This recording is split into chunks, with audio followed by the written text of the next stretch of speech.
The Pantheon has been standing in Rome for almost 1900 years. Its dome, the largest unreinforced concrete dome ever built, spans 43 meters across.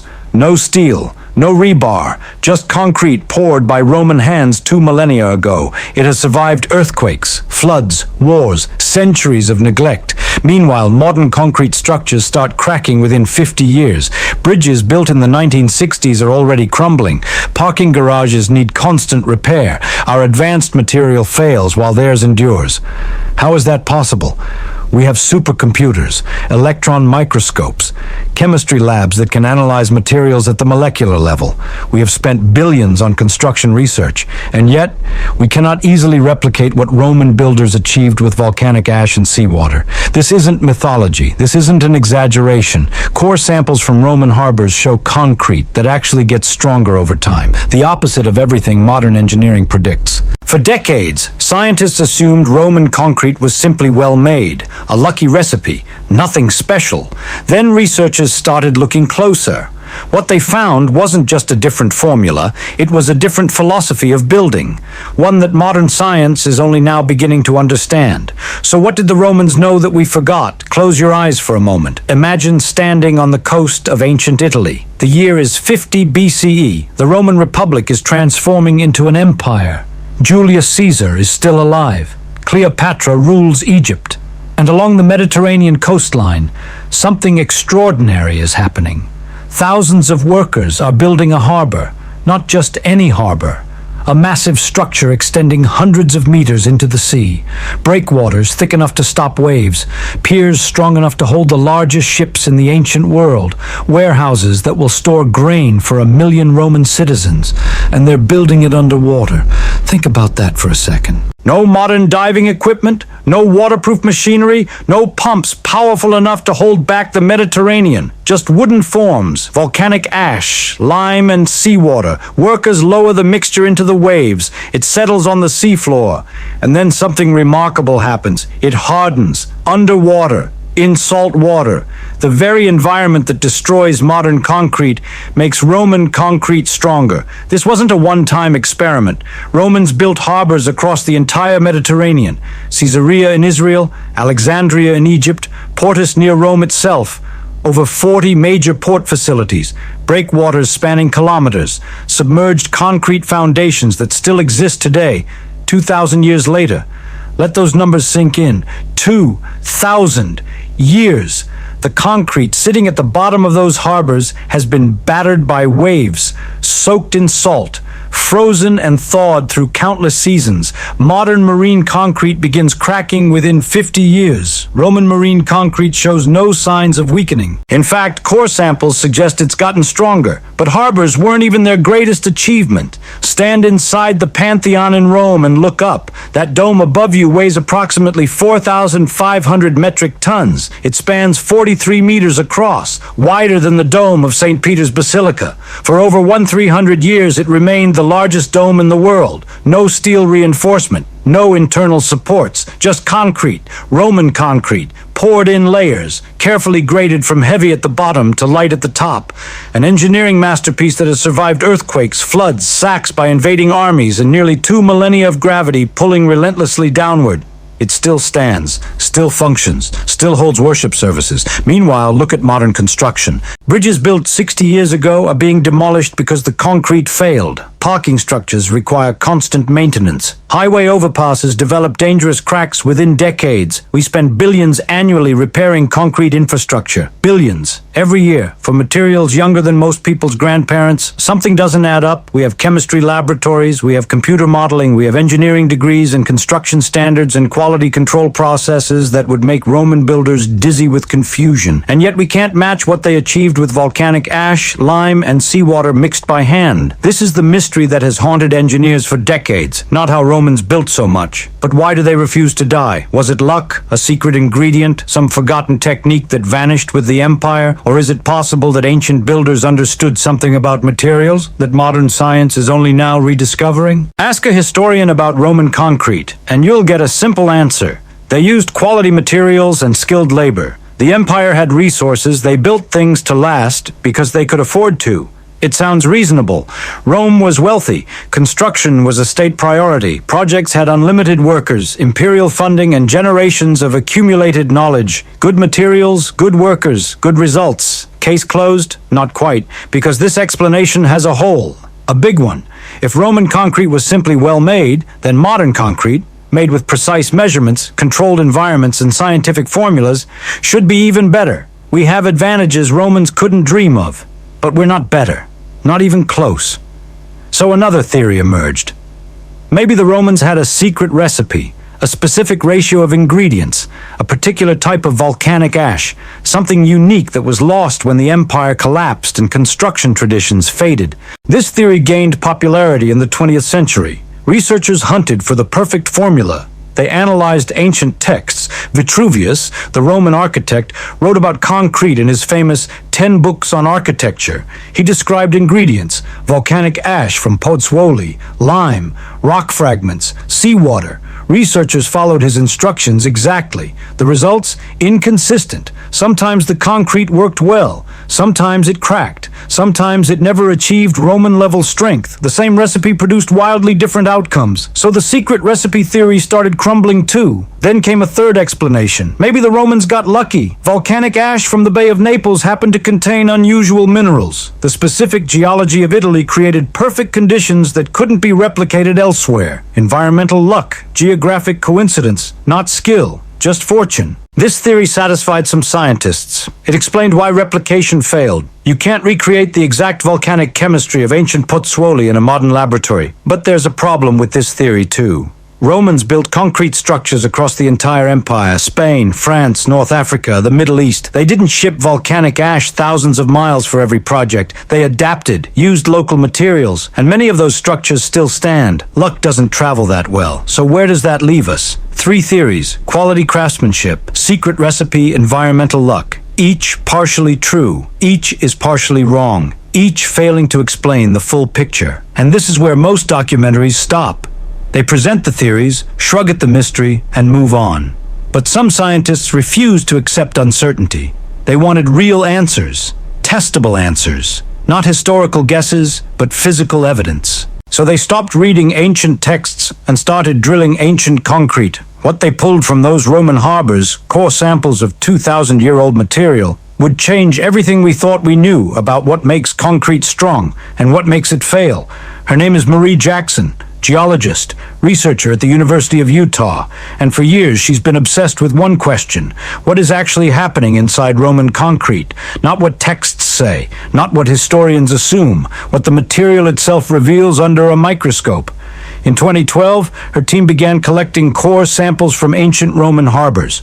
Portus Casanus on the Tuscan coast, the submerged structures of Baiae, breakwaters that have sat underwater since before the birth of Christ. They brought these samples to the Advanced Light Source at Lawrence Berkeley National Laboratory. This facility uses X-rays more powerful than hospital machines, capable of examining materials at the molecular level. What they saw changed the conversation entirely. Inside the Roman concrete, Jackson found crystals, not random mineral deposits, structured, interlocking crystals of aluminum tobermorite and philipsite, rare minerals that typically require high temperatures and specific conditions to form. These crystals weren't just present, they were growing. After 2,000 years underwater, the concrete was still developing new mineral structures. The seawater wasn't degrading the material, it was feeding it. Ions from the ocean were being absorbed, triggering chemical reactions that created new binding compounds. The concrete was essentially alive, still evolving, still strengthening. Jackson published her findings in 2017. The engineering world paid attention because this contradicted everything modern construction assumes. Modern concrete, Portland cement, is designed to be inert. Once it cures, the chemical reactions stop. The material is finished. Any further interaction with water, salt, or environmental chemicals is considered damage. We build concrete to resist the environment. Romans built concrete to embrace it. Their formula wasn't just different ingredients, it was a different relationship with nature itself. Here's the number that matters. When Jackson's team tested compressive strength and durability, Roman marine concrete showed roughly 10 times greater resistance to seawater erosion than modern Portland cement equivalents. 10 times.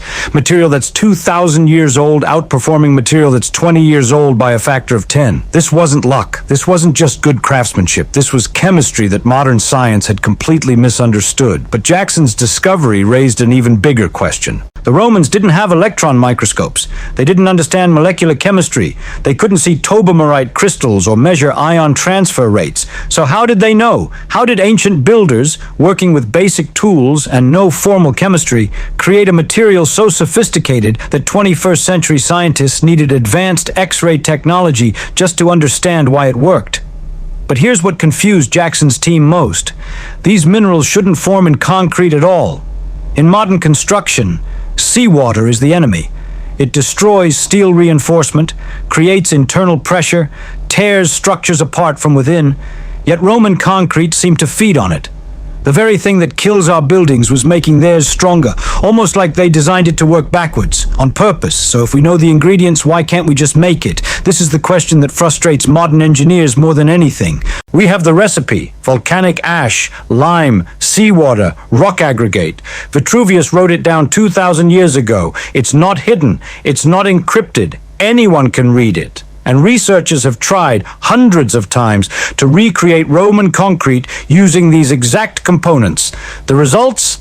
Mostly failure. Sometimes the mixture won't set properly, sometimes it cures too quickly, sometimes it develops initial strength but degrades faster than expected. Occasionally, a batch shows promise, but never with the consistency or longevity of the Roman original. Why? Because a recipe isn't a process. Think about bread. Flour, water, yeast, salt, simple ingredients. But ask 10 people to bake bread from those same ingredients and you'll get 10 different results. Temperature matters, timing matters, humidity matters. The way you knead, the way you wait, the way you sense when the dough is ready, all of it affects the outcome. Now imagine that bread recipe was written 2,000 years ago, in a dead language, by someone who assumed future readers would already know how to bake. That's the problem with Roman concrete. Vitruvius tells us what to mix. He doesn't tell us how to mix it. He doesn't explain curing times. He doesn't specify water temperatures. He doesn't describe how long to let the lime age before combining it with ash, because he didn't need to. Roman builders learned through apprenticeship. Knowledge passed hand to hand, generation to generation. The why was embedded in the how. You didn't understand the chemistry. You understood the feel, when the mixture looked right, when it smelled right, when the texture told your fingers it was ready. That knowledge can't be written down. And when the Roman Empire collapsed, construction projects stopped. Apprentices never finished training. Masters died without successors. Within a few generations, the living knowledge was gone. What remained were words: volcanic ash, lime, seawater. Words without hands to guide them. Modern scientists face another problem too. Volcanic ash isn't universal. The ash from Pozzuoli, the material Romans prized most, has a specific chemical composition created by the unique geology of Mount Vesuvius. Ash from other volcanoes has different properties, different minerals, different reactions. So even with the right recipe, you might have the wrong ingredients. And without understanding the chemistry behind it, something Romans achieved through trial and error over centuries, replication becomes guesswork. We can analyze what they built. We can explain why it works. But rebuilding it, matching their results, that remains stubbornly, frustratingly difficult. The knowledge wasn't just forgotten, it was never written down in the first place. Let's slow down and understand what's actually happening inside concrete. Because once you see the chemistry, the Roman achievement becomes even more impressive. Start with an analogy. Modern concrete is like a dried sponge. When it first cures, it's solid, rigid, strong. But over time, water seeps in, cracks form, salt crystals grow inside those cracks, expanding, pushing the material apart from within. The sponge slowly crumbles. Roman concrete is different. It's more like a living coral reef. Water doesn't destroy it. Water completes it. The material continues growing, adapting, filling gaps with new mineral structures. The sponge heals itself. Now let's look at why. Modern concrete uses Portland cement, invented in 1824, made by heating limestone and clay to extreme temperatures, around 1,150 degrees Celsius, then grinding the result into powder. When mixed with water, Portland cement undergoes hydration. Calcium silicate compounds react, forming a rigid matrix that binds aggregate together. This reaction is fast, predictable, and, crucially, finite. Once the reaction completes, the chemistry stops. The concrete is done changing. From that moment forward, every interaction with the environment is degradation, water intrusion, salt damage, freeze-thaw cycles, chemical attack. Modern concrete fights nature, and eventually, nature wins. Roman concrete works on completely different chemistry. Instead of high-temperature Portland cement, Romans used lime, calcium oxide, burned at much lower temperatures.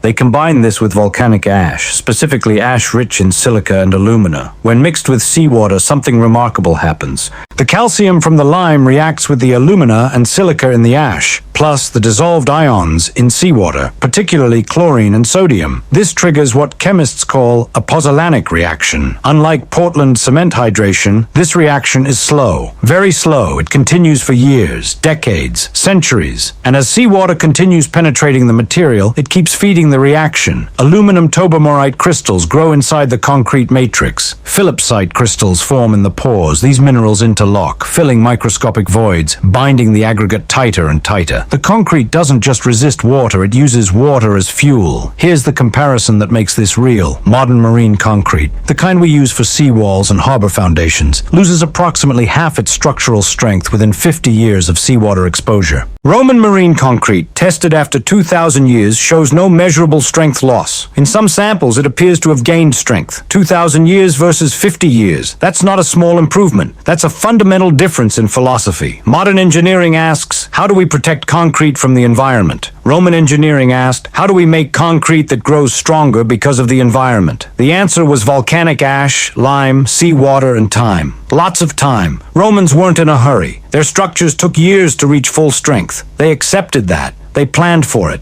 They built knowing that their grandchildren would see the material at its best. We build for next quarter's budget. They were built for the next millennium. And this is where the mystery transforms completely. The Romans didn't stumble onto a lucky formula. They engineered concrete to cooperate with nature instead of resisting it. Seawater wasn't the enemy. It was the final ingredient, what we spend billions trying to prevent. They deliberately invited in. Modern engineering fights the ocean. Romans made the ocean their construction partner. Here's a thought that should bother you. We assume progress moves forward. Ancient people knew less than medieval people. Medieval people knew less than us. Technology improves. Understanding deepens. Each generation stands on the shoulders of the last. But Roman concrete breaks this assumption. People 2,000 years ago created a material we cannot easily replicate today. Not because they had secret technology. Not because they were smarter. But because they understood something about building that we've chosen to forget. Patience. Think about how modern construction works. A developer buys land, take out loans. Interest payments start immediately. Every day of construction costs money. Speed is everything. Build fast, sell fast, move on. Materials are chosen for how quickly they reach strength. Portland cement can bear structural loads within weeks. Projects complete on schedule. Investors get returns. The building might need major repairs in 40 years, but that's someone else's problem.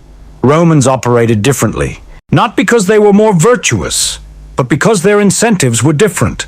An emperor building a harbor wasn't trying to flip real estate. He was cementing, literally, his legacy. A structure that lasted centuries would carry his name. A structure that crumbled would shame his dynasty.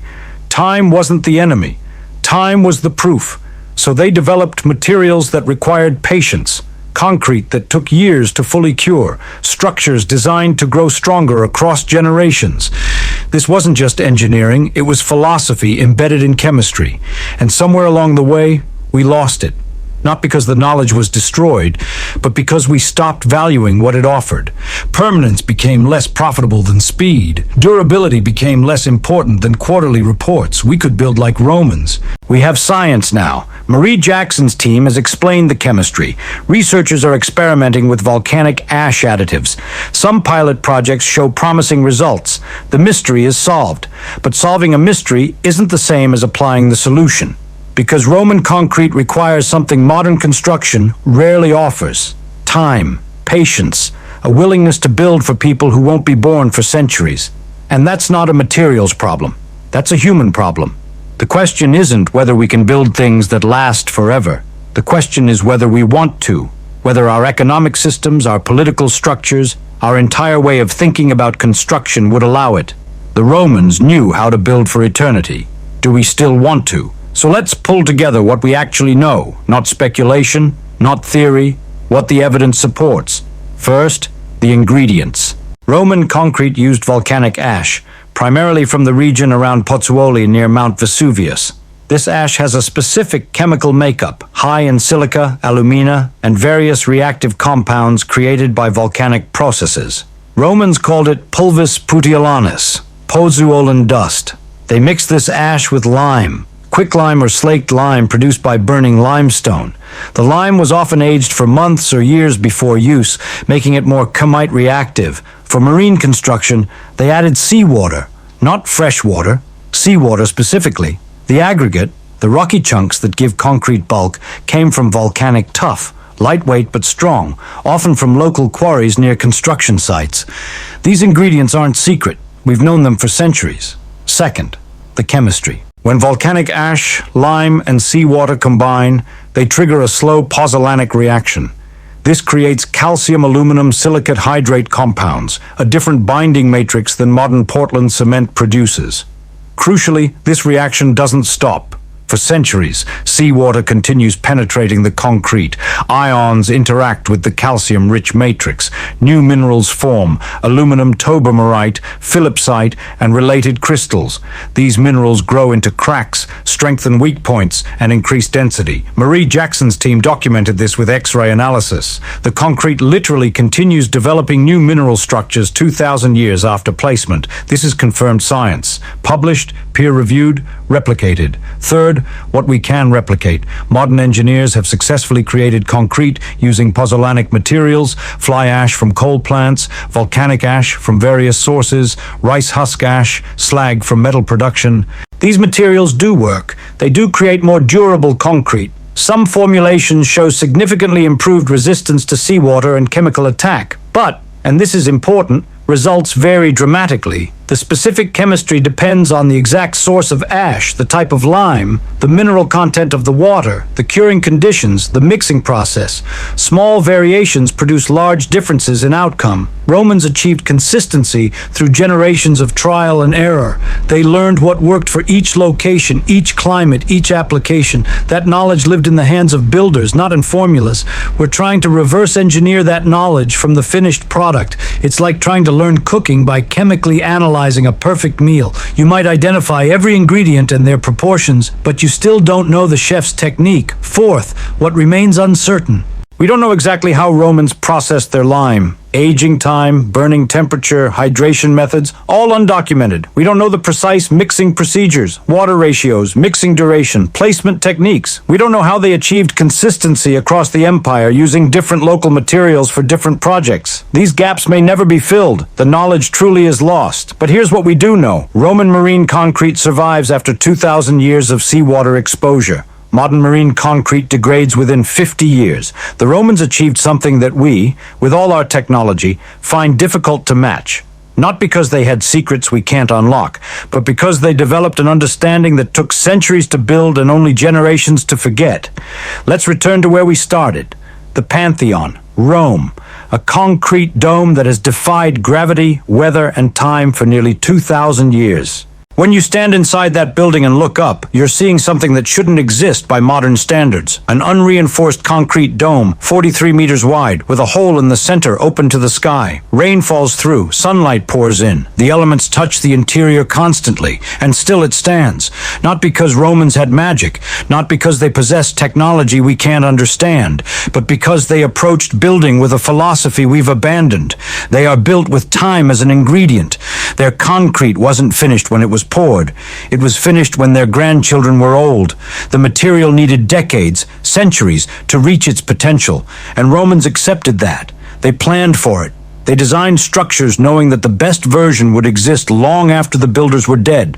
Modern construction doesn't think this way. We optimize for speed, for cost, for next quarter's earnings report. We build things meant to last 50 years because that's what loan structures require. That's what insurance covers. That's what makes financial sense. And so we create structures that fulfill exactly those expectations. They last 50 years, then they crumble. The Romans weren't smarter than us. They weren't more advanced. They simply valued different things. Permanence over speed, legacy over profit, centuries over quarters. And their concrete reflects those values, a material designed to strengthen with age, because age was the whole point. So here's the question I'll leave you with. We now understand Roman concrete. Marie Jackson's research has unlocked the chemistry. Engineers know how to create similar materials. Pilot projects are underway. The science is solved. But will we use it? Will our economic systems allow construction that takes years to cure? Will investors wait for materials that only reach full strength after decades? Will we build for people who won't be born for centuries? The mystery of Roman concrete was never really about chemistry. It was about priorities. And the uncomfortable truth is this: we know how to build things that last forever. We just keep choosing not to. Before we end, there's one more story worth telling. It's about the people who refuse to let this mystery stay unsolved. Marie Jackson didn't stumble into Roman concrete research. She chose it deliberately. A geologist by training, she became fascinated by a simple question. Why do ancient structures survive in environments that destroy modern ones? That question took her from Utah to Italy, from libraries to harbors, from reading ancient texts to drilling core samples from structures submerged for millennia. Her colleagues sometimes questioned the work. Roman concrete seemed like a historical curiosity. Interesting, but impractical.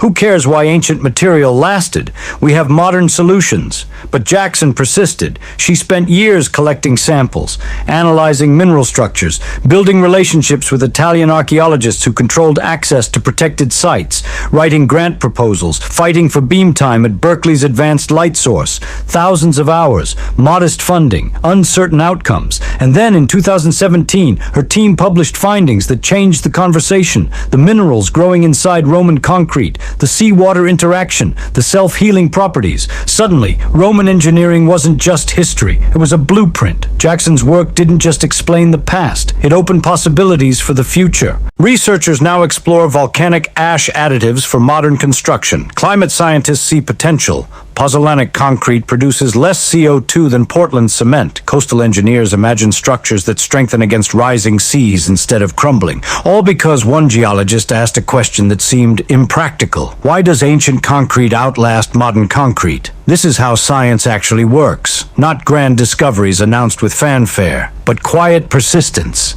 Years of work on problems most people ignore. The patience to pursue answers that may never arrive. Jackson embodies something the Romans understood intuitively. Time is an ingredient. Whether you're curing concrete or building knowledge, some things cannot be rushed. Some achievements require years of invisible effort before results emerge. The Romans poured concrete and waited centuries. Jackson drilled samples and waited years. Both understood that the best things take time to reveal themselves. And maybe that's the deeper lesson hidden in ancient harbors and 2,000-year-old domes. Patience isn't passive. Patience is a form of engineering. The Romans built it into their concrete. The best scientists build it into their careers. So what have we learned?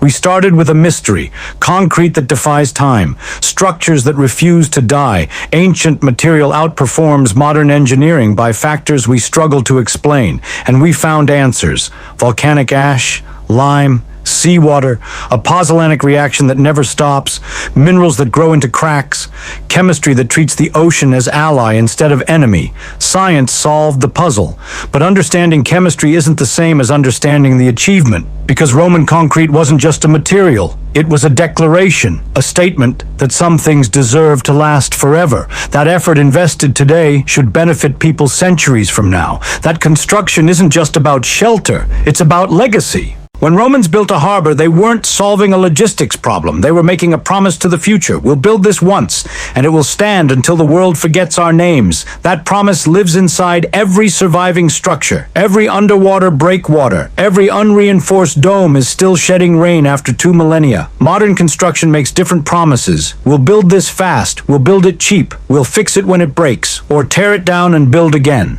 Neither approach is wrong. Each reflects the values of its time. But there's something lost when everything is temporary. When nothing is built to outlast its builders, something human fades. The sense that our work matters beyond our lives. The knowledge that what we create might touch people we'll never meet. Roman concrete is a physical reminder that permanence is possible, not just for emperors, not just for monuments. For anyone willing to prioritize time over speed, legacy over convenience, forever over next quarter. The chemistry is understood, the materials exist, the knowledge is no longer lost. The only question remaining is what we choose to build. and whether we're brave enough to build for people who won't be born for centuries. The Romans made their choice, standing in their shadows, surrounded by their concrete, watching their domes still shed rain after 2,000 years. What will ours be?